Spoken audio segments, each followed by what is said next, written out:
Rudolph Giuliani is saying in his defense, now that he is, for the first time in his life, a criminal defendant. But that's even noted in all the law about election cases in which they grant everyone a certain degree of latitude in being wrong and exaggerating, in having to extrapolate because you don't have all the facts. For example, you don't get the voter list until March. So you really can't tell exactly how many people from out of state really voted, how many people voted who are dead, how many people voted that had changed residence, how many people voted maybe more than once. Those things can't be validated until later. Greg Keith-Fleming, it sure would have been interesting for him to have said that to Georgia legislators instead of telling them specifically the number of dead people that he lyingly claimed to have voted.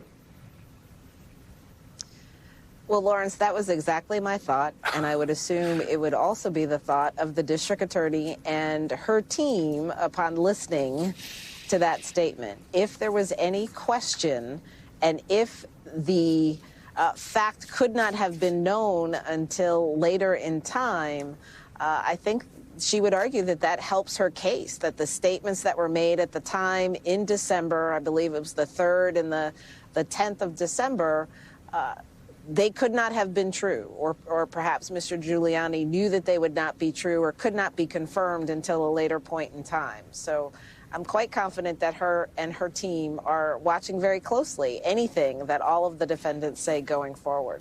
So, Amy Lee Copeland, it seems like Rudolph Giuliani just gave himself a rougher day on the witness stand when he's claiming that he believed all these things that he was saying to the legislature when the prosecutors can just play what we just heard him say here. He didn't do himself any favors, Lawrence, and as prosecutors like to say, the investigation doesn't end until the jury enters its verdict. So he has not helped himself.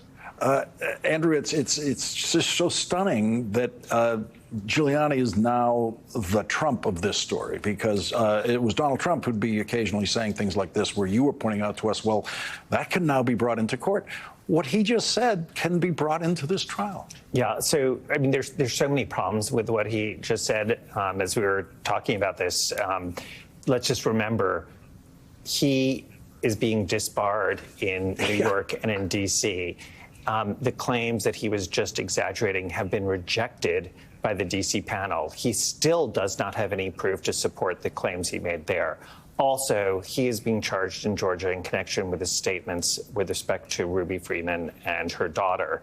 And he is being sued by them in D.C. in a civil case. In that civil case, he has admitted that liability. He has said, I intentionally lied about them. Not exaggerate, intentionally lied.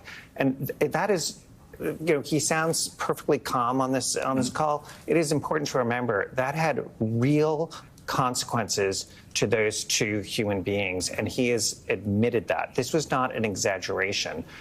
So again, his statement, to Amy Lee and Gwen's point, he is really not helping himself out, because that conflict between exaggerating and what he has said to a federal judge in D.C.